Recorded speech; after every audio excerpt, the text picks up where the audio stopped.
Olá, sejam todos bem-vindos ao curso de Língua Portuguesa para concurso público.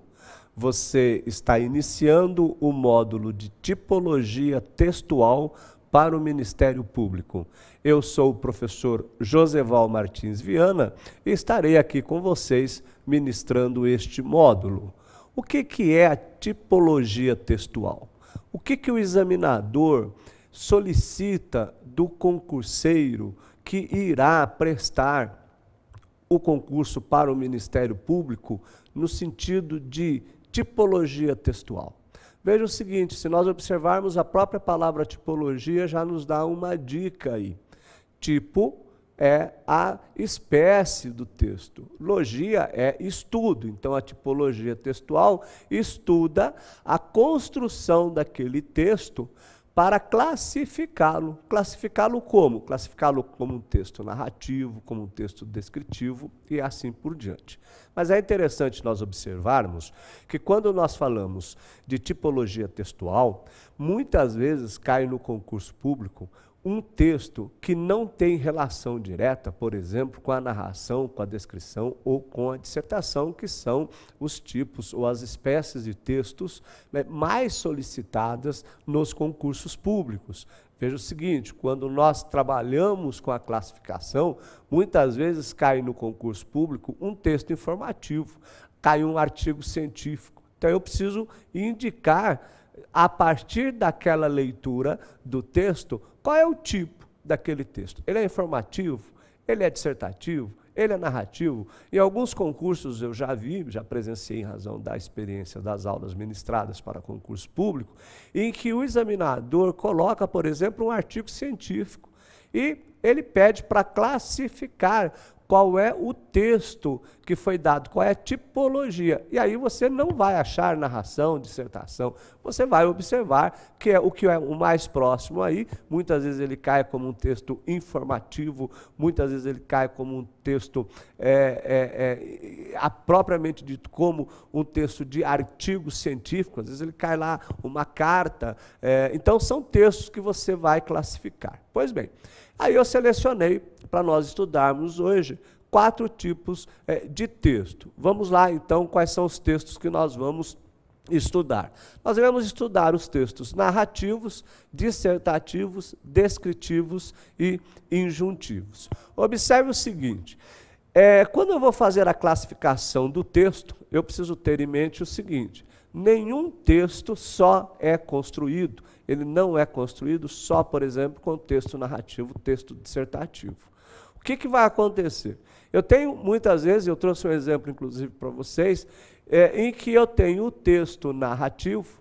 No entanto, no texto narrativo eu tenho elementos que são do texto descritivo, eu tenho a descrição. Então eu preciso observar o seguinte: qual é o tipo de texto que prevalece naquela construção textual? Eu tenho um texto narrativo, então vai prevalecer o texto narrativo. No entanto, eu posso encontrar e encontro elementos que estão voltados a quê? À descrição. Por exemplo, eu vou contar uma história. Então, essa história é uma narrativa, e a partir da narrativa eu tenho a caracterização das personagens. Ora, se eu vou caracterizar as personagens, quais são os elementos que eu terei na construção das personagens, por exemplo? Eu tenho a caracterização das personagens, então, as características físicas dela, o que ela veste, a altura, a cor do cabelo, a cor dos olhos. Então, esse texto, que é um texto narrativo, ele tem também um texto descritivo. Então, você não vai encontrar um texto puramente narrativo, puramente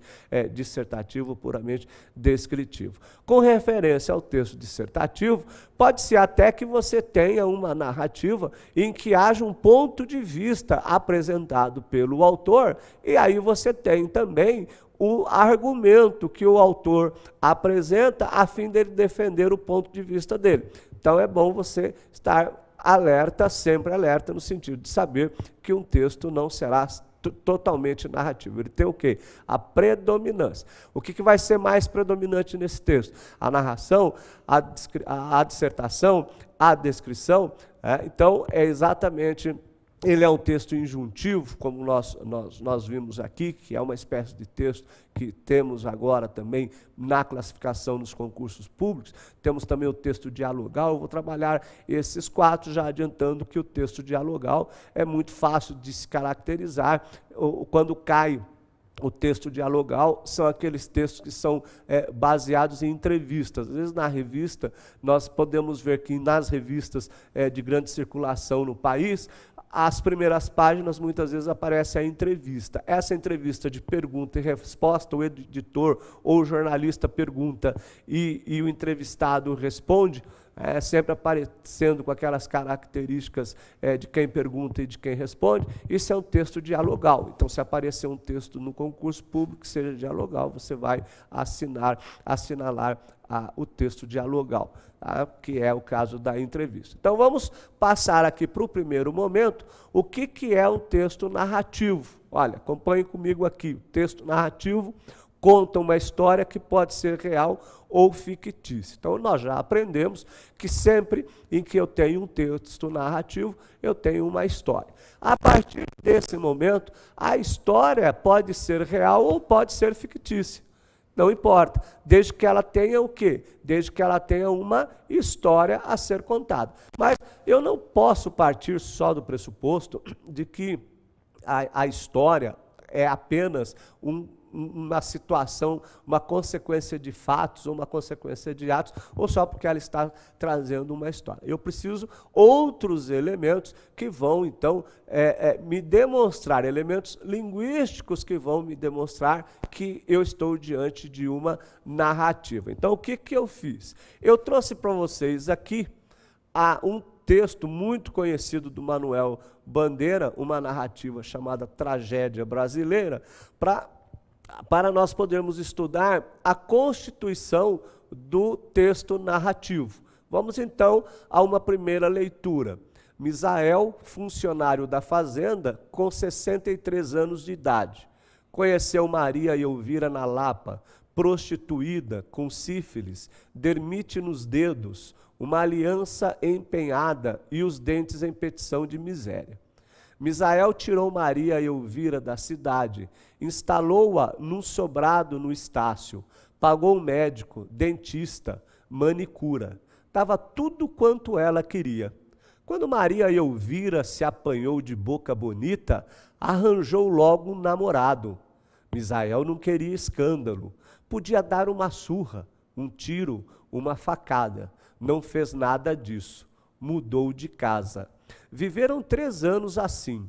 Toda vez que Maria e Elvira arranjavam namorado, Misael mudava de casa. Os amantes moravam no Estácio, Rocha, Catete, Rua General Pedra, Olaria, Ramos, Bom Sucesso, Vila Isabel, Rua Marquês de Sapucaí, Niterói, Encantado, Rua Clepe, outra vez no Estácio, Todos os Santos, Catumbi, Lavradio, Boca do Mato, Inválidos. Por fim, na Rua da Constituição, onde Misael, privado de sentidos e inteligência, matou-a com 6 tiros, e a polícia foi encontrá-la caída em decúbito dorsal, vestida de organdi azul. Grande Manuel Bandeira. Apresenta, então, a tragédia brasileira e apresenta toda a estrutura que nós precisamos para identificar uma narrativa. Eu só quero abrir um parênteses, daqui a pouco nós vamos falar da dissertação, e um dos elementos da dissertação é a introdução, o desenvolvimento e a conclusão. Então, o professor, quando está ensinando a tipologia textual, que ele dá o exemplo de um texto dissertativo, ele diz o seguinte: olha, o texto dissertativo bem elaborado, bem constituído, é aquele que apresenta uma introdução, um desenvolvimento e uma conclusão. Isso é verdade. No entanto, nós não podemos nos esquecer que o texto narrativo também pode apresentar, e muitas vezes apresenta, essa mesma estrutura de introdução, desenvolvimento e conclusão. Pode ser uma estrutura frasal até um pouco diferente da dissertação, no entanto, essa estrutura é muito bem trabalhada, ela é apresentada no texto narrativo. Aqui nós temos, voltando aqui para a tragédia brasileira de Manuel Bandeira, nós temos aqui sim o quê? Um texto narrativo em que eu tenho a introdução. Qual é a introdução? É Misael, funcionário da fazenda, com 63 anos de idade. Ele começa o quê? Ele começa apresentando, ele não dá muitos detalhes sobre Misael, mas ele apresenta já na parte introdutória Misael. Depois ele vai desenvolvendo o texto, conheceu Maria Elvira, Misael tirou Maria Elvira da vida, quando Maria Elvira se apanhou de boca bonita, Misael não queria escândalo, tudo isso é desenvolvimento. E no final, a conclusão, ele inclusive indica, por meio da expressão por fim, na Rua da Constituição. Então, nós estamos diante de um elemento que está nos demonstrando a finalidade, quer dizer, a finalidade no sentido de término, de acabar, por fim, conclui-se então, e aí ele encerra a narrativa. Veja que a estrutura da narração não foge muito da questão das características de uma introdução, do desenvolvimento e de uma conclusão. Pois bem, vamos então fazer uma análise desse texto e a partir daí vamos levantando elementos identificadores da narrativa. Me acompanhe aqui. Primeira questão que nós temos é a progressão, que nós chamamos de progressão temporal. Quando nós vamos trabalhar a narração, nós observamos nessa narrativa que existe uma progressão temporal. É um tempo que nós determinamos de tempo cronológico. A narrativa vai contando fatos, uma série de acontecimentos, e esses acontecimentos vão o quê?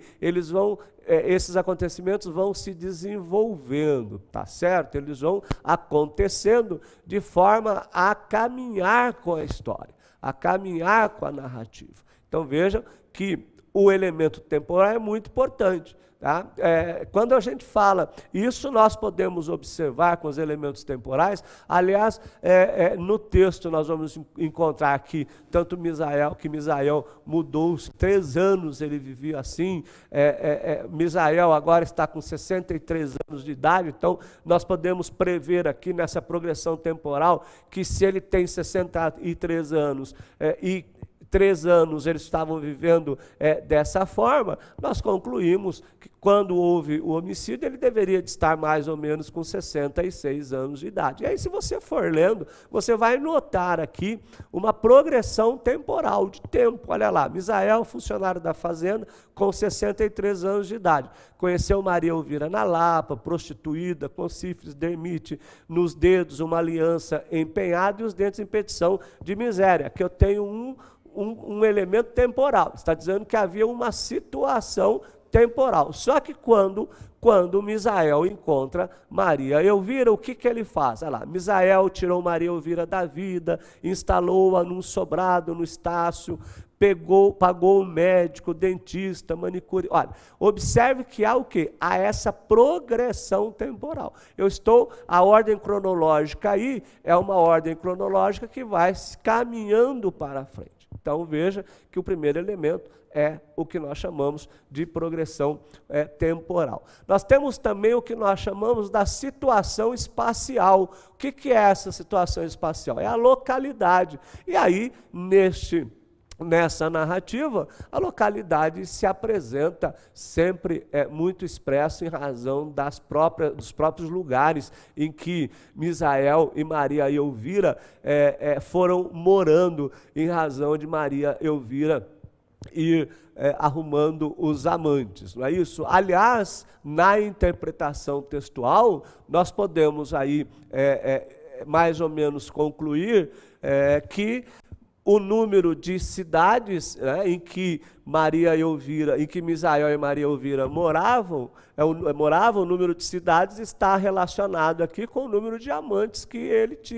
ela tinha. Por quê? O número de amantes que ela tinha? Porque você tem aqui, para cada cidade, ele se mudava, então você conclui que Maria Elvira, no Estácio, na Rocha, no Catete, na Rua do General Pedro, Olaria Ramos. Então você tem aí toda essa caracterização de que para cada lugar ela tinha um amante, tá certo? E aí você tem a questão da temporal. E aí ele encerra lá, por fim, na Rua da Constituição. Então você vê a localidade, é a situação temporal. Então nós enxergamos aí nesta narrativa a situação, a progressão temporal e a situação espacial. Quer dizer, conforme vai se desenvolvendo, eu vou detectando, eu vou localizando elementos que estão de acordo com a nossa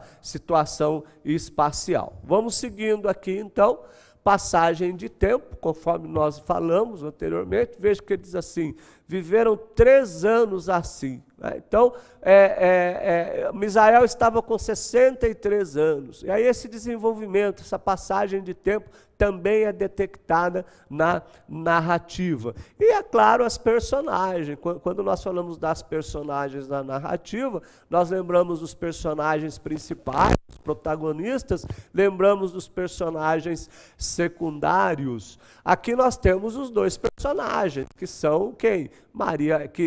Misael e Maria Elvira. Esses 2 personagens dão toda a trama, todo o desenvolvimento da narrativa. E veja o seguinte, quando a gente fala, eu falei no começo da aula, que a narrativa muitas vezes não aparece sozinha, ela aparece também, pode aparecer com outra descrição, nós conseguimos localizar aqui uma descrição dentro da narrativa. Embora diga o seguinte, o que vai se sobrepor à tipologia textual é a narrativa.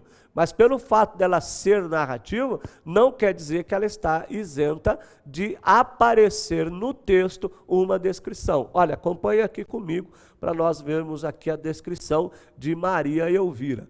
Conheceu Maria Elvira na Lapa, prostituída, com sífilis, dermite nos dedos, uma aliança empenhada e os dentes em petição de miséria. Essa é a característica, é a descrição de Maria Elvira quando Misael a encontrou no primeiro momento, quando eles tiveram esse encontro amoroso. Pois bem, uma outra coisa que eu preciso observar, qual é o foco narrativo? Qual é o foco narrativo da construção da personagem, da construção do texto? Pessoal, todas as vezes que o autor vai construir um texto, principalmente o texto narrativo, isso se aplica ao texto dissertativo também, mas focando aqui no texto narrativo, todas as vezes que ele vai escrever uma narração, ele escolhe qual vai ser o foco narrativo. Ou seja, se ele vai escolher o foco narrativo em primeira pessoa, se ele escolher o foco narrativo em primeira pessoa, os pronomes, os verbos estarão em primeira pessoa, fiz, desenvolvi, contei, os pronomes referentes aos verbos e também os elementos, os pronomes pessoais, todos eles serão em primeira pessoa. O que quer dizer isso? Quer dizer que o próprio autor e o personagem acabam se misturando. Ele está lá dentro da história, ele está contando a história. Então a gente fala de foco narrativo, olha lá, em primeira pessoa. Quando o foco narrativo for terceira pessoa, o que acontece com o narrador? O narrador sai da história. Na verdade, ele conta a história, é diferente do foco em primeira pessoa. Primeira pessoa, o narrador, muitas vezes é a própria personagem. Quando ele vai para o foco narrativo terceira pessoa, foco narrativo da terceira pessoa, o narrador está ali contando um fato, contando um acontecimento. E a nossa história, tragédia brasileira, é de terceira pessoa, então é um foco narrativo em terceira pessoa. Você pode perceber muito bem que quem conta é o narrador. Vem aqui comigo, olha o seguinte, vamos ver o texto. Olha, Misael, funcionário da fazenda, com 63 anos de idade. Conheceu Maria Elvira lá. Veja que ele não fala, conheci Maria Elvira. Conheceu Maria e Elvira. Se referindo a quem? A Misael. Então, narrador, terceira pessoa. É importante você observar isso também. E aí nós temos uma característica importante, são verbos no pretérito, verbos no passado. Olha, a narrativa é contar uma história que já aconteceu.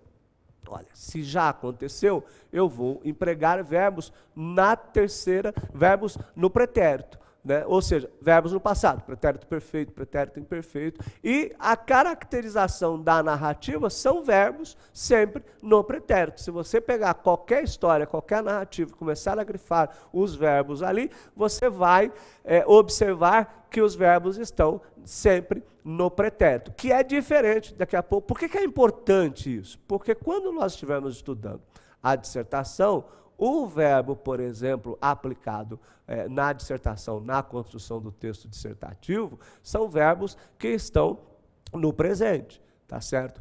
Então, todos os verbos dissertativos são, via de regra, empregados no presente. Quando eu falo de verbo empregado nas narrativas, esses verbos estão sempre no pretérito, porque, como eu falei, é uma história, são histórias que já aconteceram. Olha lá, Misael conheceu, né, pretérito, conheceu Maria Elvira na Lapa, Misael tirou Maria Elvira da vida, instalou-a num sobrado no Estácio Sá, pagou o médico, dentista, manicure, dava tudo quanto ela queria. Então, nós temos aí o conjunto de pretérito perfeito e pretérito imperfeito. O que importa é que a narrativa sempre será escrita com verbos no pretérito, tá certo? Pois bem, aí vamos falar do texto dissertativo. Olha, o texto dissertativo sempre vai ter por objetivo apresentar uma determinada ideia. Então, quando alguém escreve um texto dissertativo, eu faço a apresentação de uma determinada ideia. Pois bem, quando eu apresento essa ideia, é um posicionamento sobre um determinado ponto, determinado assunto, um ponto de vista, eu preciso também apresentar o quê? Argumentos. Então, o texto dissertativo está sempre relacionado com o que nós chamamos de discurso argumentativo. O autor do texto, o enunciador do texto, apresenta o seu ponto de vista e, nesse ponto de vista, ele traz o quê? Ele traz elementos argumentativos. Por isso que nós sempre dizemos que o texto dissertativo sempre vem acompanhado do texto argumentativo. Venha comigo aqui, eu peguei um dos concursos, um dos textos que caiu no concurso de analista do Ministério Público, e aí vale uma ressalva, hein? Cuidado que muitas vezes você vai pegar o texto não com aquela estrutura básica de introdução, desenvolvimento e conclusão. Ou seja, você olha o aspecto formal do texto, você pega a sua folha de prova, dá uma olhadinha, e aí você observa, você consegue olhar ali, opa, aqui esse primeiro parágrafo é o parágrafo introdutório. Segundo, terceiro, quarto parágrafo são os parágrafos de desenvolvimento. O último parágrafo é o parágrafo de conclusão. Às vezes não vem tão explícito aqui, olha. Veja que caiu no concurso, e no concurso, para fazer as questões interpretativas, ele cai só dessa forma. Ele caiu juntado aí, um único parágrafo, tudo unido aí, tudo junto, né? E o que aconteceu? Você precisa observar, você precisa localizar os elementos de introdução, desenvolvimento e conclusão, que eu já destaquei para vocês aqui, ó. E qual é a ideia da introdução? A introdução, quando eu estou diante de um texto dissertativo, eu já sei que a introdução vai situar o leitor sobre o assunto que será desenvolvido que será discutido pelo enunciador. Então, a introdução é que já vai me dar o ponto de partida aqui no texto dissertativo. Então, vamos ver lá o que ele vai tratar. As perspectivas mais sombrias sobre a sustentabilidade do planeta não levam em conta a extraordinária capacidade de recuperação da natureza e a do próprio ser humano para superar as adversidades. Então, já sei que ele vai tratar aqui das questões relacionadas à sustentabilidade do planeta. Então, ele já me avisou que o assunto é esse. E aí, o que ele faz? Ele vai desenvolver o que ele já colocou ali. A Terra já passou por 5 grandes extinções em massa e a vida sempre voltou com ainda mais força. Disse à revista Veja a geógrafa Susana Reg, professora de planejamento urbano da Universidade da Califórnia e especialista em desenvolvimento sustentável. Os recursos da terra são limitados. Temos de tomar cuidado para não acabar com eles, ainda mais porque não existe perspectiva quando poderemos colonizar outro astro. Só que a natureza tem um enorme poder de se reabilitar e a humanidade dispõe de tempo para usar a tecnologia em favor de um desenvolvimento sustentável. Enquanto se procuram soluções para o equilíbrio entre o crescimento populacional e a preservação dos recursos, a natureza manda suas mensagens de socorro. A espaçonave Terra é uma generosa arca de Noé, mas ela tem limites. Olha, observe o seguinte, eu grifei aqui, se você observar no texto, estão grifados aí, levam, no sentido de demonstrar que é um texto dissertativo. Você fala, professor, mas apareceu lá, passou, então é pretérito, não é? Pretérito perfeito, disse, mas se você perceber, isso aqui já está dentro da fala da própria pesquisadora, da própria geógrafa, tá certo? É ela que está falando. Quando ela dá um traço de argumentação, de dissertação, todos os verbos estão realmente colocados no presente. Olha lá, os recursos da terra são limitados. Temos de tomar cuidado. Aliás, tome muito cuidado que às vezes quando cai no concurso público, pessoal, só uma observação gramatical, não é temos que. Na construção do parágrafo informal eu posso usar temos que. Na verdade, o verbo ter exige a preposição de. Temos de e não temos que. Cuidado com essa pergunta no concurso público. E aqui, no texto dissertativo, está muito bem colocado, sem esse erro gramatical. Temos de tomar cuidado para não acabar com eles. Então, veja que todos os verbos temos, existe, tem, procuram, a natureza manda, são verbos que estão no presente. E aqui acontece uma coisa interessante. Vocês percebam que eu disse que o texto argumentativo, o texto dissertativo sempre traz consigo o texto argumentativo. E aparece o texto argumentativo, onde? Na fala da geógrafa Susana. Por quê? Porque o autor, o enunciador, a fazer uma afirmação na introdução, as perspectivas mais sombrias sobre a sustentabilidade do planeta não leva em conta, ele continua o raciocínio dele, ele precisa apresentar um processo argumentativo, uma tese de defesa que confirme, que ratifique aquilo que ele falou na introdução. O que ele faz? Ele traz a fala de uma especialista.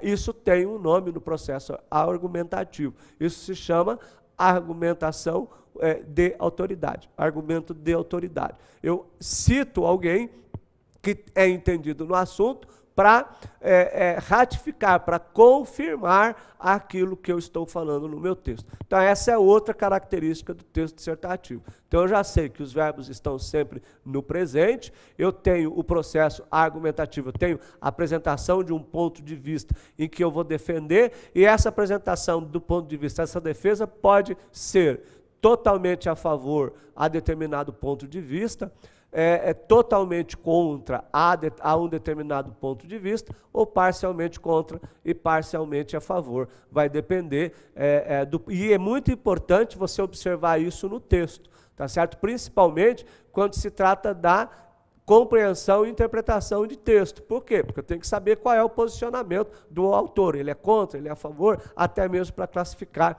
a tipologia textual. Vamos seguindo, então, as características da dissertação. Já falei para vocês que é a apresentação do ponto de vista. Então, o autor apresenta um ponto de vista e, a partir daí, ele apresenta teses argumentativas para apresentar, para defender o seu ponto de vista. Então, temos aqui na introdução, ele apresenta o ponto de vista dele.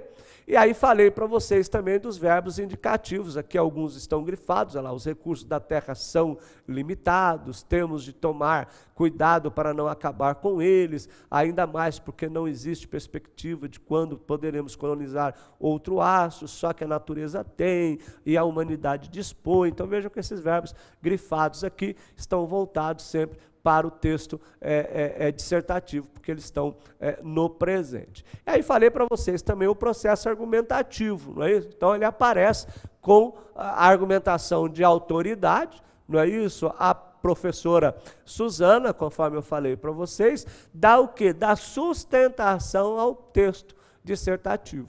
Ele vai apoiar a tese, vai apoiar o ponto de vista apresentado pelo autor, apresentado pelo enunciador do texto. Então você precisa tomar muito cuidado. E aí o último texto, que é o que nós chamamos de texto injuntivo, tá certo? O que é o texto injuntivo? O texto injuntivo é aquele que faz uma recomendação. Ele recomenda. Percebemos verbos no imperativo e a ordenação das informações sob a forma de orações coordenadas, justapostas ou absolutas.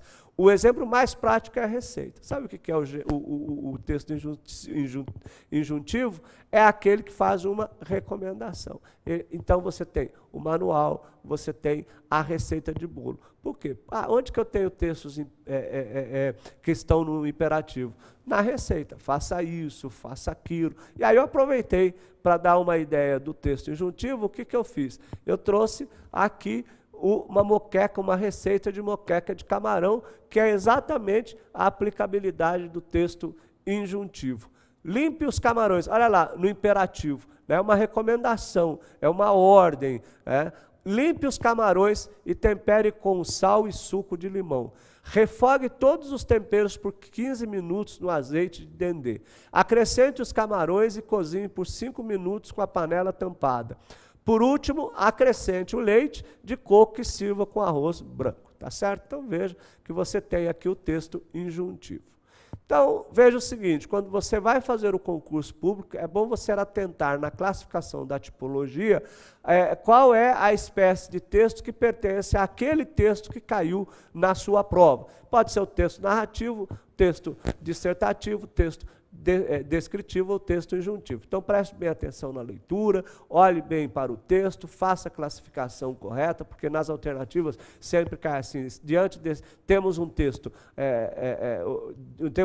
narrativo, temos um texto informativo, temos um texto descritivo, aí você precisa assinalar a resposta correta, tá bom? Pessoal, terminamos a nossa aula por aqui e espero vocês no nosso próximo módulo. Um grande abraço a todos.